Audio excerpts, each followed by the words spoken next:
Halo Sobat WK, bertemu kembali dengan saya Johanita dalam Warta Karir. Kalau kemarin-kemarin kita tuh bicara banyak hal tentang karir pertemanan yang di ruangan kerja, di lingkungan kerja lah ya.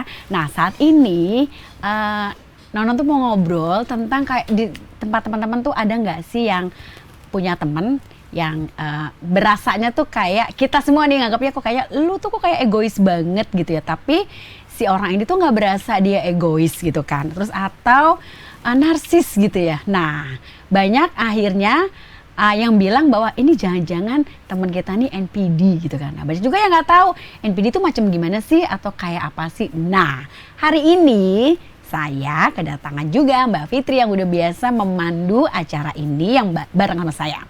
Mbak Fitri, apa kabar? Selalu baik Mbak Nonon. Sehat? Sehat, puji Tuhan. Alhamdulillah, Mbak Fitri juga sehat ya.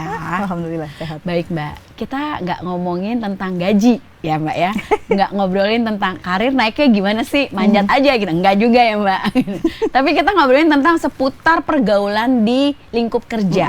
Karena itu sangat ngaruh banget sama kinerja rupanya. Apalagi punya teman yang bermasalah dengan narsisisnya gitu loh. Dan rasanya di tiap kantor tuh ada orang yang kayak gini tanpa kita sadari, tanpa orang itu pun juga sadari.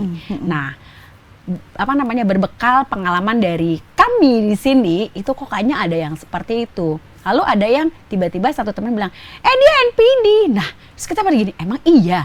Nggak sadar bahwa kita punya teman NPD. Nah, sebenarnya NPD itu sebenarnya tuh kayak gimana sih Mbak? Orang dibilang dia NPD. Menurut Mbak Fitri itu seperti apa? Oke, ya NPD ini emang lagi Trend banyak ini, dibahas ya iya, di platform-platform sosial media gitu.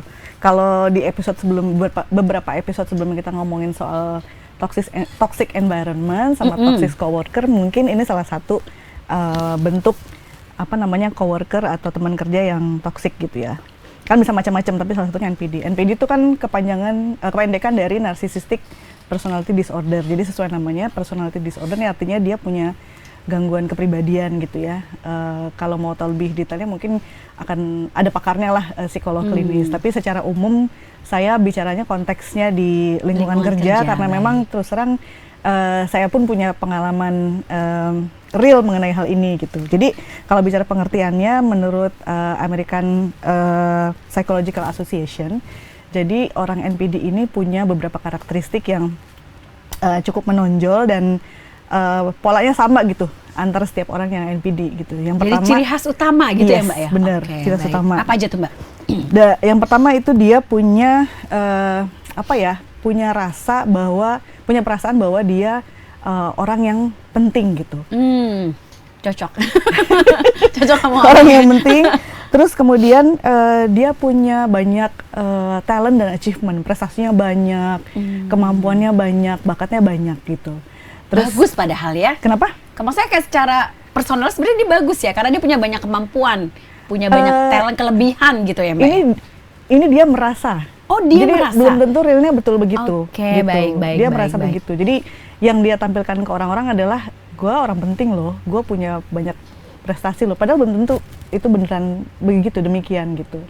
Atau bisa jadi prestasinya barangkali karena dia taking credit prestasi orang lain. Siapa yang ngerjain tapi dia yang ngaku-ngaku gitu. Itu salah satu ciri khasnya juga.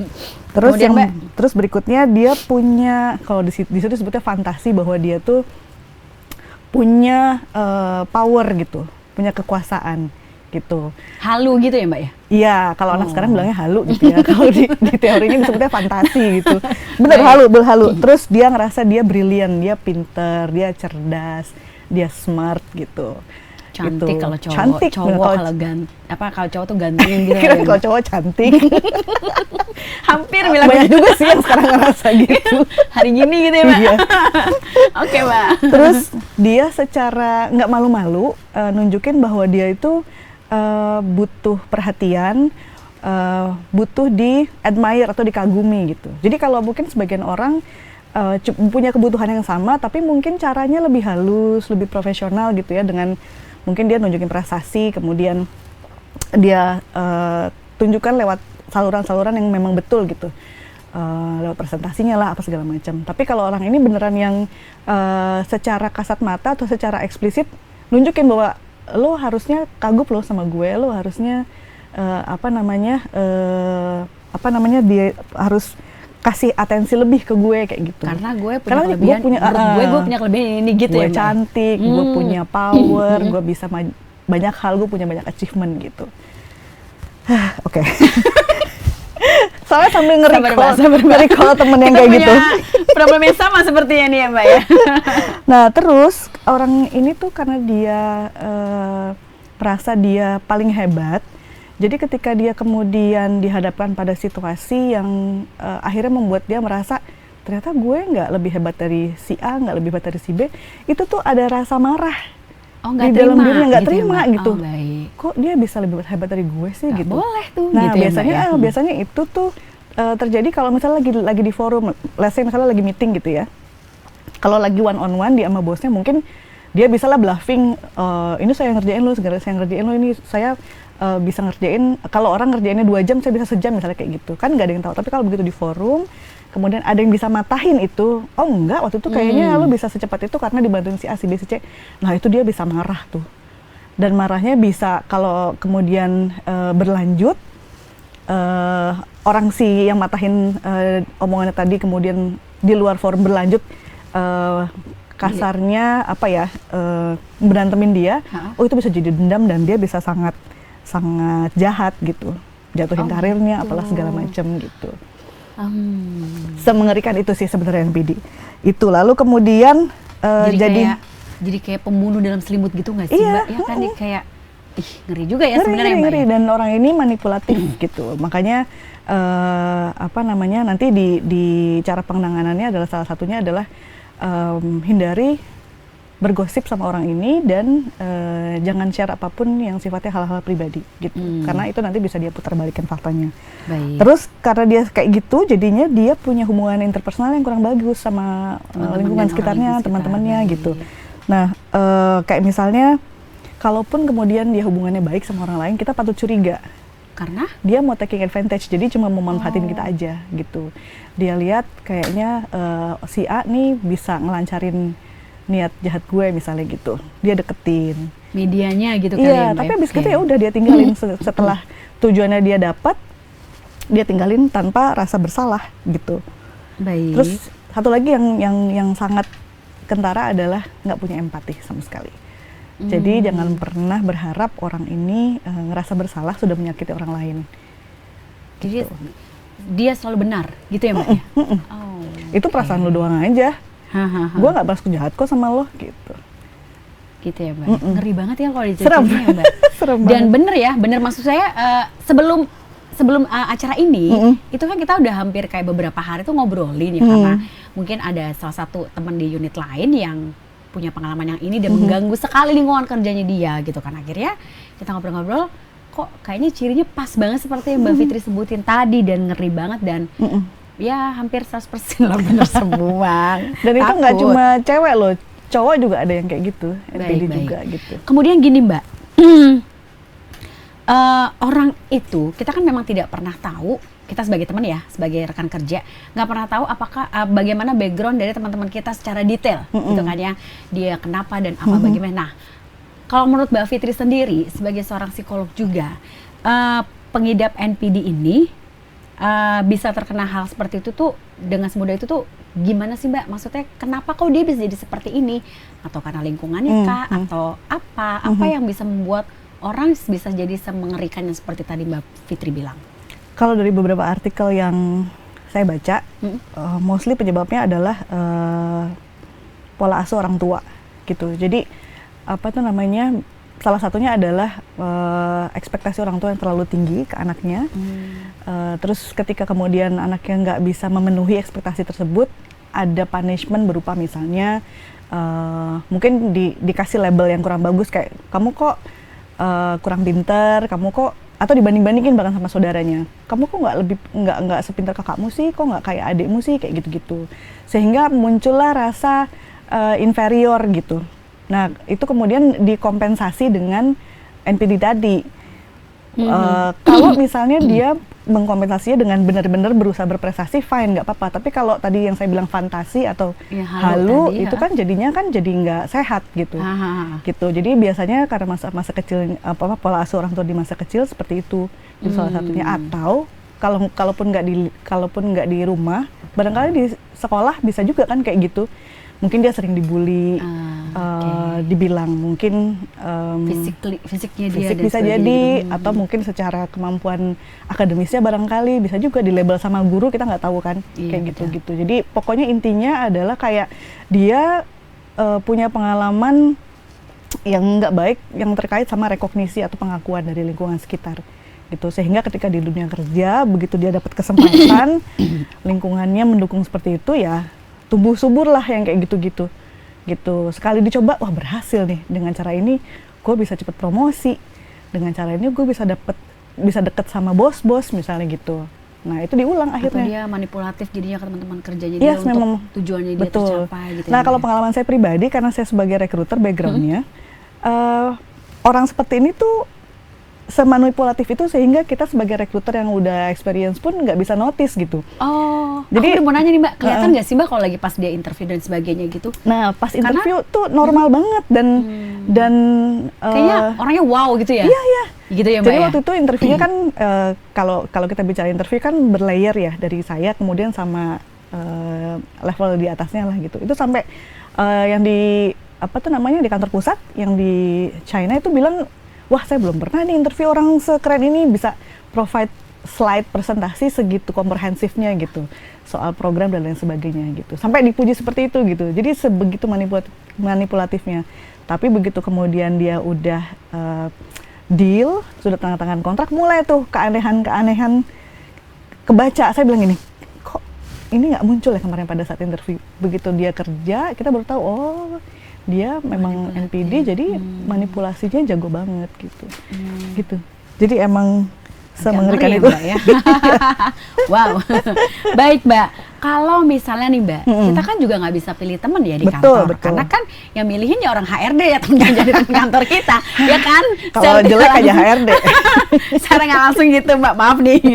Nah, terus gini Mbak, kadang-kadang yang bisa disadari itu adalah misalnya nih, ada orang yang tiba-tiba temennya tuh ngejauh semua. Temennya tiba-tiba yang dari akrab banget, ikrip kemana-mana harus bareng, bahkan mungkin ke toilet pun bareng. Ini tiba-tiba nggak mau sama dia semua. Harusnya kan dia sadar ya, harusnya ya. Mungkin nggak sih Mbak bahwa seorang NPD ini menyadari bahwa kok gue NPD atau gimana ya? Itu mungkin nggak sih Mbak? Enggak. Karena orang gitu yang ya? NPD itu segitu percayanya bahwa nggak ada yang salah sama gue, orang-orang aja yang salah gitu. Jadi jangan pernah berharap mereka tuh sadar mereka ada yang aneh sama dirinya gitu. Jadi kalau udah kayak gitu emang butuh pertolongan pihak ketiga gitu. Nanti kita bicara soal hipnosis dan lain-lain gitu. Tapi ya itu, jangan pernah berharap bahwa dia aware bahwa dia punya masalah sehingga teman-temannya menjauh. Enggak. Barangkali yang akan dia lakukan adalah ketika terus kemudian teman-teman yang tadinya dekat sama dia menjauh, dia akan cari orang lain buat jadi korban. Oh, gitu. Jadi dia terus cari gitu ya? Karena mungkin dia udah terbiasa mengalami hal itu kali ya? Terbiasa, dan sebenarnya dia punya kebutuhan kan buat diakui gitu. Baik. Jadi kalau dia full sendirian, dia juga akan tersiksa gitu. Jadi dia harus cari orang lain lagi yang bisa kasih dia pengakuan lah gitu. Muji-muji, terus bikin dia seneng lah dengan macam-macam lah, mungkin dengan ngasih hadiah dan lain sebagainya gitu. Oke, sebenarnya sih orang-orang NPD ini sebenarnya agak royal sebenarnya Mbak ya, karena untuk narik gitu ya, untuk narik orang tersebut mau deket sama dia gitu. Bisa ya Mbak jadi. Oke, baik, pas banget cirinya. Nah baik, karena tadi Mbak Fitri bilang kalau orang NPD itu kan mungkin nggak sadar bahwa dirinya tuh NPD, begitu ya Mbak ya? Begitu ya Sobat WK ya, mungkin Sobat WK dan teman-teman di rumah juga mengalami hal ini. Ada temennya yang kok lu gak sadar-sadar, kita tuh udah yang menjauh semua dari lo dan segala semua orang tuh sampai yang gak mau berteman lagi. Nah sekarang kalau misalnya mereka tidak sadar dari sisi kitanya, sebagai teman itu atau sebagai atasan. Kalau atasan kan nggak mungkin Mbak harus jauhin dia. Itu kan anak buah gue gitu kan. Itu kan rekan kerja gue, itu satu tim loh sama gue. Kan nggak mungkin gitu. Tapi kalau at least kayak cuma teman aja sih, udahlah gue nggak mau berurusan sama dia karena gue merasa nggak ada pentingnya gitu loh, nggak ada manfaatnya gue berteman sama lo, jadi ya udahlah gue minggir aja gitu kan, cari aman kalau pertemanan gitu. Tapi kalau hubungan kerja, atasan atau misalnya kayak rekan kerja satu tim kan nggak mungkin Mbak, Iya, bener. karena hasil itu kan harus satu tim gitu kan. Menurut Mbak kayak gimana? Apa yang harus kami ini lakukan gitu? Oke, ini lagi-lagi berdasarkan pengalaman pribadi ya, dan pas banget sama artikel yang saya baca gitu. Jadi kalau kita sebagai coworker kan memang nggak bisa menghindari bahwa pekerjaan kita ada hubungan lah sama orang ini, mau nggak mau gitu kan. Jadi yang harus lakukan adalah, dan ini saya lakukan waktu itu dan cukup efektif, kita harus bikin batasan sama orang ini. Karena orang ini tuh, orang NPD ini tuh cenderung mau jadi hero gitu. Jadi kalaupun itu bukan kerjaan dia mau tuh cawe-cawe gitu, gangguin lah kira-kira gitu. Kalau saya nggak bisa, ini kerjaan gue, ini tanggung jawab gue, lu nggak bisa gitu. Jadi dia akan marah tuh. Kalau misalnya dia dihalangi untuk bisa intervensi pekerjaan orang lain, dia akan marah banget gitu. Tapi biarin aja gitu, jangan kasih dia panggung di yang harusnya jadi panggungnya kita gitu. Tapi terus kemudian dia akan cari tempat lain, orang lain yang mungkin lebih dalam tanda kutip nurutin dia gitu ya, lebih lemah dia, lah gitu. Gitu. Gitu. Jadi kita harus set boundaries. Nggak apa-apa, nggak usah pusingin dia akan marah atau gimana, biarin aja, karena memang ini sesuatu yang nggak bisa lo intervensi gitu. Lo nggak punya kapasitas di situ kira-kira gitu. Orang kerjaannya OB misalnya, masa tiba-tiba mau jadi HRD kan nggak mungkin gitu. Itu terus harus asertif. Kalau emang kita nggak suka sama apa yang dia lakukan, ngomong nggak suka gitu. Oh, jadi jangan diam aja atau cari aman sendiri gitu. Jangan ya? iya aja gitu. Karena kalau di iya aja, dia akan ngerasa bahwa berarti kita kasih dia izin buat masuk ke area yang bukan areanya dia gitu. Jadi jangan kasih kesempatan dia juga untuk narsis gitu ya Mbak, di depan kita semua gitu ya. Oke. Kalau kasarnya gini, ke gue jangan deh, kalau ke orang lain bisa ya silahkan, tapi jangan ke gue gitu, kayak gitu. Karena jadinya kacau, karena dia cenderungnya akan bantuin mungkin di permukaan aja, begitu nanti ada masalah dia akan lepas tangan. Nah itu kan kerjaan lo, ya, iya gitu kan ya. kerjaan lo, gue cuma bantuin doang misalnya gitu. It happens soalnya. Terus kalau dari sisi, jangan, tadi saya udah sempat sebutin, jangan bergosip sama dia. Karena orang ini sebegitu jahatnya, apa-apa yang nanti kita omongin tuh bisa diputer balik sama dia, ditwist. Wah, misalnya parah nih. kita ngomongin bos nih sama dia, nanti dia bisa ngomong sama bosnya, ngaduin, atau ngomongin yang sebaliknya, sebenarnya muji-muji, terus jadinya dibilangnya ngejelek-jelekin misalnya kayak gitu. Pokoknya serem banget. Terus jangan share apapun yang sifatnya personal ke dia. Bener-bener cuma sebatas pekerjaan aja. Nah, kalau tadi bicara kaitannya sama hubungan atasan bawahan, orang NPD ini tuh kalau sama atasan cenderung kayak, kalau bahasanya teorinya itu love bombing gitu. Jadi sama atasan tuh ini banget, sayang banget gitu ya Mbak ya, kayak menghamba gitu nggak sih Mbak? Gue bikinin makanan kalau yang bisa masak misalnya. Kalau misalnya bosnya senang kopi, setiap hari dibeliin kopi. Sampai akhirnya bosnya ngerasa bahwa wah, orang ini baik banget sama gue sayang nih sama orang ini gitu, dipercaya gitu. Jadi kalau jadi atasan punya bawahan kayak gitu, harus hati-hati malah ya. Harus hati-hati. Harus kayak yang ada apa nih kayaknya gitu ya Mbak. Kalaupun dia ngasih kopi ya udah. Tapi lu jangan berharap lebih. Ya gue terima kopi lu, tapi lu nggak beda sama yang lain kira-kira gitu kasarnya. Gitu ya Mbak. Nah, kalau misalnya ada satu tim kita yang begitu ya Mbak, sebagai atasan, terus kemudian dia melihat bahwa kok ini anak-anak yang lainnya, anggota tim gue yang lainnya, kok beda dengan anak ini gitu kan. Maksudnya mereka pada menjauh dia, dan kok kayaknya kalau misalnya di meeting suka nyinyirin dia gitu kan. Nah, berarti kan something dong dengan orang ini, karena kan satu lawan banyak gitu kan Mbak. Itu gimana Mbak? Dari sisi siapanya nih? Dari sisi si atasan. Oh, atasan. Sebenarnya kan tugasnya atasan kan memang people management ya. Jadi kalau lihat kayak gitu ya dia harus kasih coaching sama counseling gitu. Tapi kan jadi dipanggil nih si anak ininya gitu. Iya, tetap harus one on one. Sendirian ini. Yes, betul. Nah, tadi kan aku bilang orang NPD ini tuh nggak punya awareness kalau dia tuh juga ya, Mbak, ya.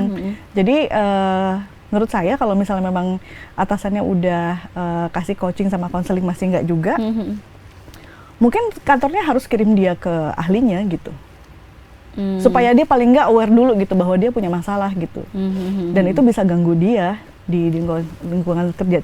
Cuma orang-orang NPD ini somehow tadi saya bilang kalau dia nggak berhasil sama kelompok A, dia dapat aja di kelompok yang lain gitu, nemu aja yang kemudian lemah yang bisa dipengaruhin. Ya karena biasanya dia orangnya humble ya Mbak ya, dia kan seperti Mbak ceritain tadi, kalau boleh saya ambil kesimpulan ya kan? Humble dalam rangka memanipulasi ya. Iya, gitu. jadi menarik orang supaya ke dia gitu kan. Gitu. Baik, satu lagi terakhir nih Mbak nih ya, untuk NPD ini Mbak, apa namanya dampak negatif karyawan atau pegawai yang menderita NPD ini atau didiagnosis NPD itu apa sih Mbak yang paling menonjol gitu loh?